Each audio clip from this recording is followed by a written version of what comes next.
Hello guys, in this video I'm going to show you how to do a simple but fun effect in Photoshop, which is a poly portrait. So first step would be to pick a reference photo, preferably a symmetrical one, to reduce the amount of time it'll take you to do this project. So you can do one half and then copy paste to complete the image. Although it is a simple effect to do, it is very time consuming. So first of all, I'm going to open a new document in Photoshop and I'm going to name it Low Poly Portrait.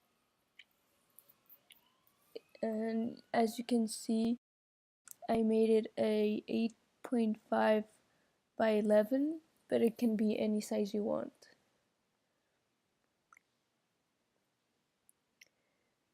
So here I'm just gonna open the image I chose and I'm gonna drag it to the document I just opened. Then I'm gonna resize it to make it bigger and place it on the document.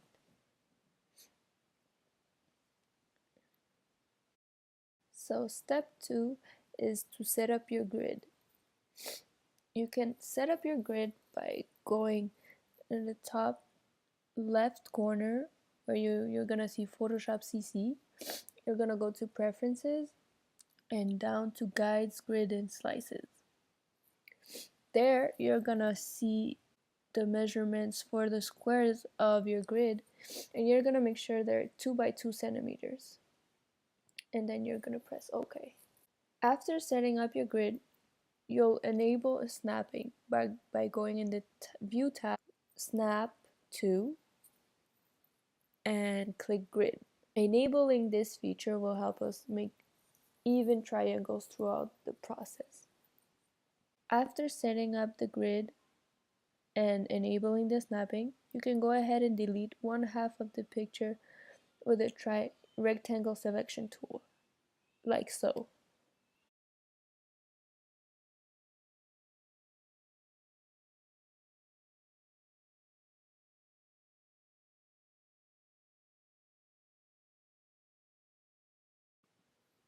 Step 3 is to draw a rough outline of your picture with the line tool at the top of the grid.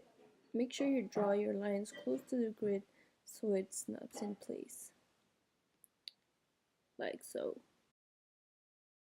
It doesn't have to be the exact shape of the image.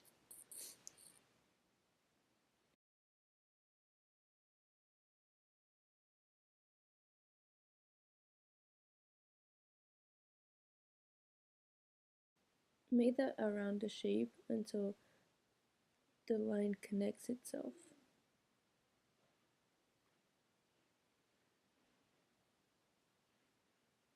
Step 4 would be to outline the triangles.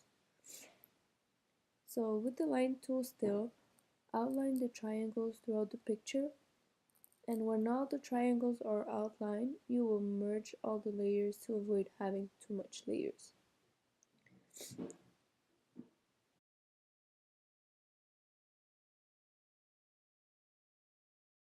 Use the grid to help you outline the triangles.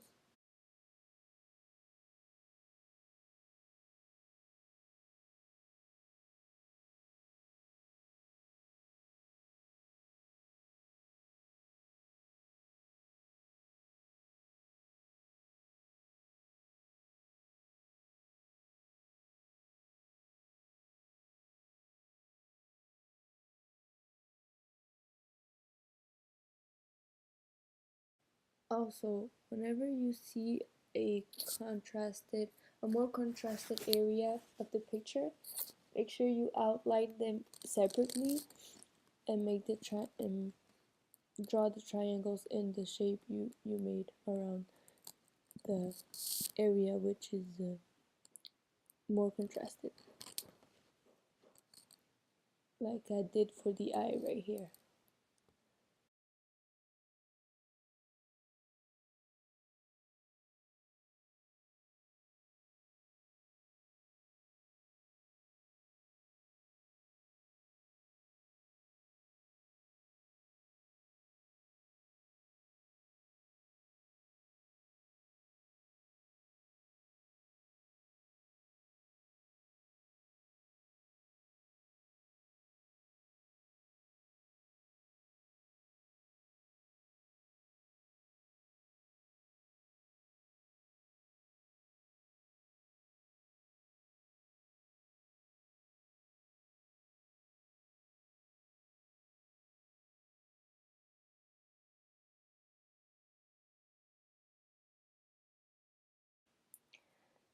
Step 5 will be to fill your triangles.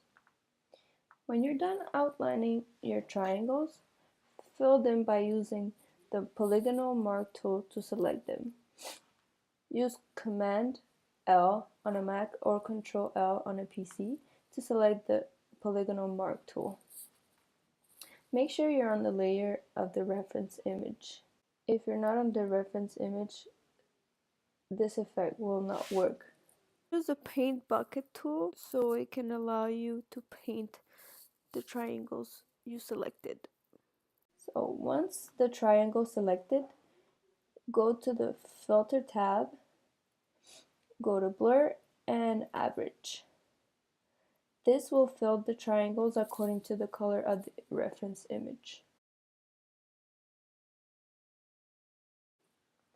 It took me a while before I discovered this command, but you can use Command F to fill out the triangles whenever you select them.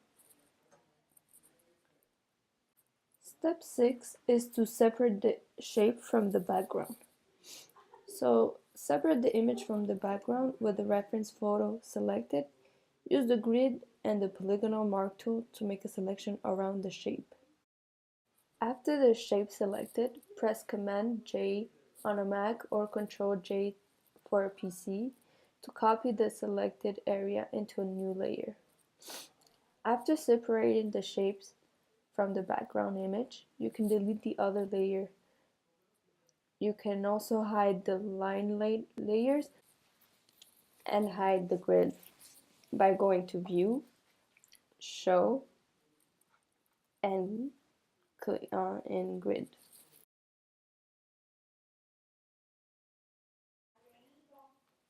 For step 7, you'll have to duplicate the half and copy it to the other side. So you take the image you've completed, you're gonna copy by pressing Alt and dragging it. Afterwards, you're gonna press Command T if you're on a Mac or Control T if you're on a PC, and right click to flip it horizontally. Once you flipped it horizontally, try to scale it into place. If you find it's not quite symmetrical, you can delete in the middle as I did.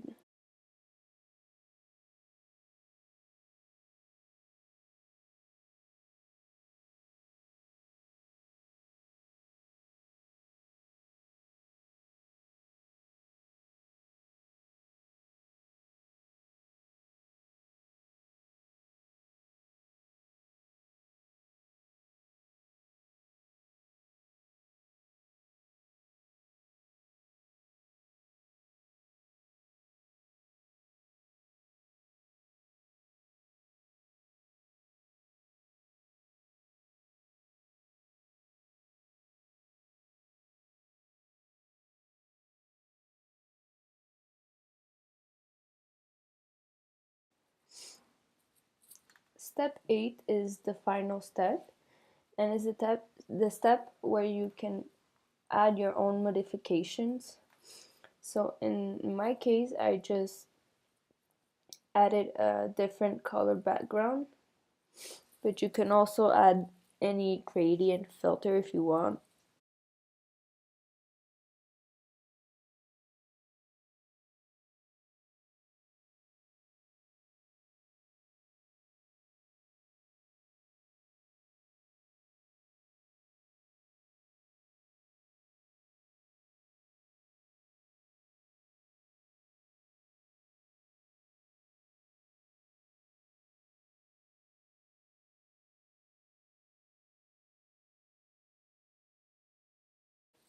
If you have any questions about how to make a low poly portrait in Photoshop, you can also always check out the applications and product help, the link on the bottom video, or look at more Adobe tutorials on this site.